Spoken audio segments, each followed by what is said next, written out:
Oi, pessoal, tudo bem? Me responde uma coisa. Como você costuma lidar com o choro do seu filho? Quando você precisa dizer não para ele por algum motivo e ele chora muito, faz aquele escândalo, como você costuma se sentir? Você sabia que o seu grau de tolerância ao choro do seu filho pode influenciar se ele vai ficar mais mimado ou não? Quer saber mais? Continua comigo que eu vou te contar nesse vídeo.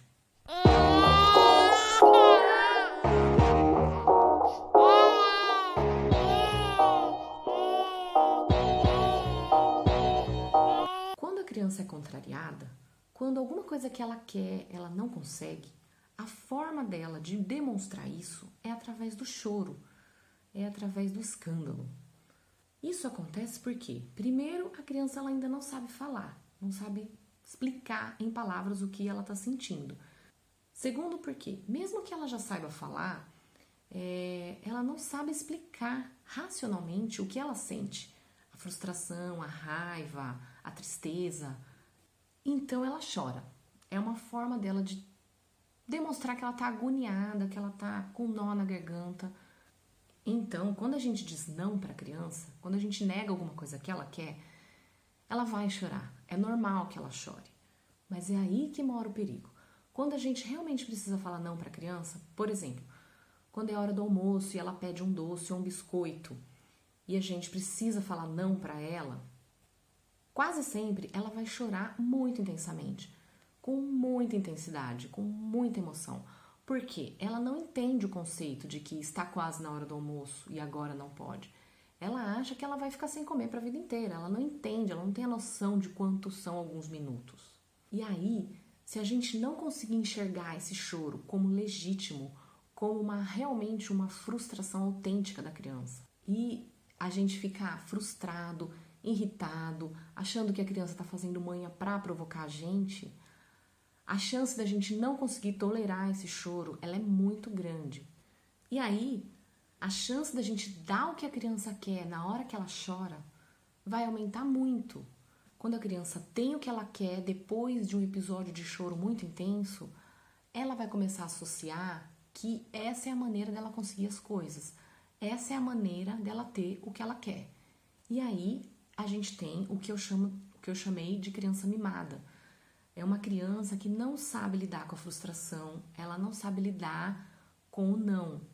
Por quê? Os pais não deram essa chance para elas. Porque toda vez que elas choram, toda vez que elas se irritam, os pais ficam frustrados, irritados e eles acabam dando logo para a criança o que ela quer para se livrar logo do choro.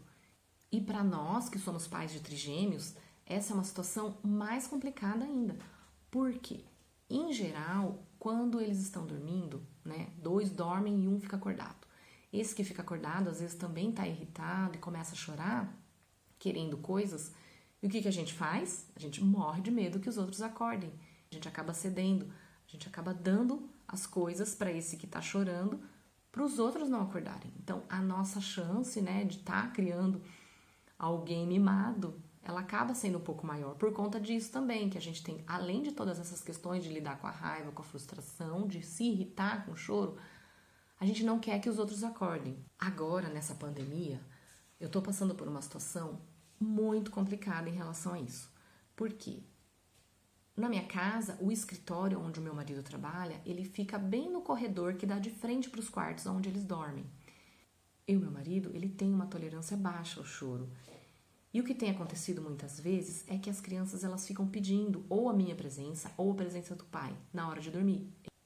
E um dos meus filhos, o Lucas, ele só consegue dormir junto com a gente. Ele só consegue dormir quando a gente deita do lado dele. Dos 3, ele é o único que faz isso. E a gente tem se revezado, eu e o Nelson, porque às vezes um tá ocupado, o outro pode, o outro não. Então a gente se reveza para quem vai dormir com ele. E teve um dia que eu fui dormir com ele, porque o Nelson estava numa reunião, ele estava trabalhando, ele não podia, ele falou pro Lucas, Lucas, hoje o papai não pode, a mamãe vai dormir com você. Só que ele estava chorando bastante, ele não parava de chorar, e eu tive que fazer ele dormir e falando que o papai não podia, e ele só ficava pedindo o papai, o papai, o papai. E aí, com muito custo, eu consegui acalmar ele, consegui silenciar um pouco, ele já foi se acalmando, se acalmando. Só que o Nelson acabou terminando o compromisso que ele tinha e assim que ele conseguiu se livrar do trabalho, ele já foi correndo pro quarto, porque não estava tolerando o choro, né? Já estava irritado com aquele choro. Então ele entrou, abriu a porta do quarto. E eu fiquei muito brava, né? Porque nessa hora ele estava quase se acalmando e o Nelson entrou.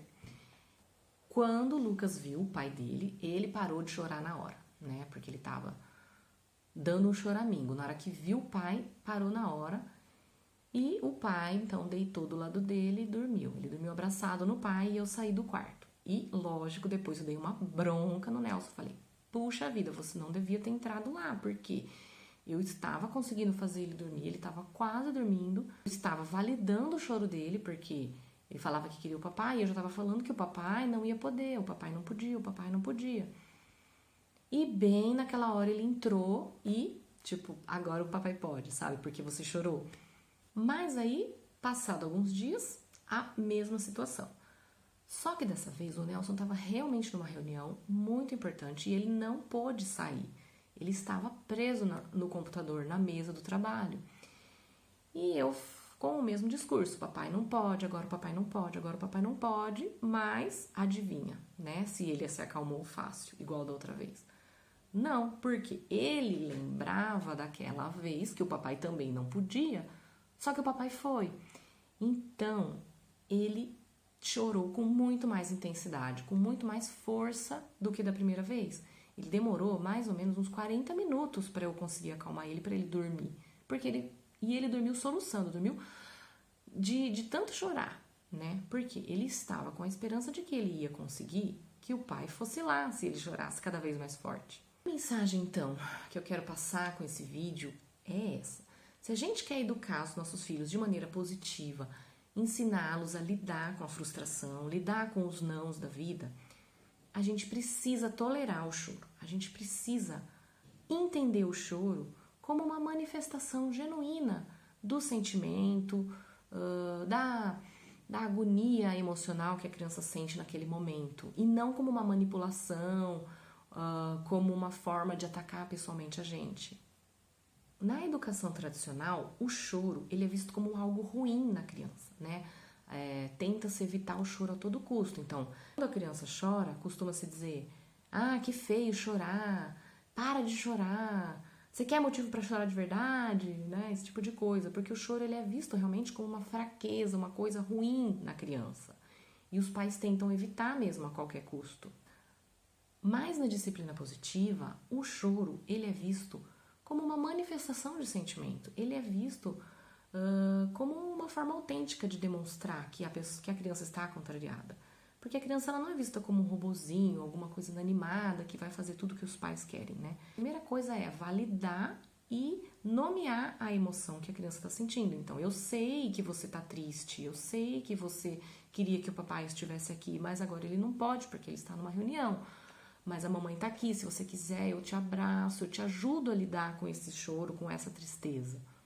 Porque se a gente não consegue agir dessa maneira em relação ao choro, a gente tem muita chance de tender ou para o autoritarismo ou para a permissividade, né? O que seria? A permissividade é a gente deixar a criança mimada, fazer tudo o que ela quer porque a gente não suporta ouvir o choro. Ou o autoritarismo, que ao contrário, eu reprimi o choro. Você não deve chorar, é feio chorar, não vai ter o que você quer e também cala sua boca e para de chorar. Isso também afeta a criança de uma maneira negativa porque você vai estar reprimindo, vai estar tratando a criança com muito rigor em relação às emoções, fazendo com que ela se reprima e no futuro ela pode ter problemas, né, em demonstrar as emoções, em conseguir lidar com estados de tristeza, por exemplo. Então, como é a sua relação com o choro dos seus filhos? Você costuma tolerar bem quando eles choram muito? Conta pra mim aqui nos comentários, vamos dividir um pouco as experiências. Ah, e se você gostou desse vídeo, não se esqueça de se inscrever no canal, comentar, curtir, compartilhar com outros amigos e pais, ajudando a divulgar esse conceito aí da disciplina positiva para o máximo possível de pessoas, tá? E ajudando mais famílias.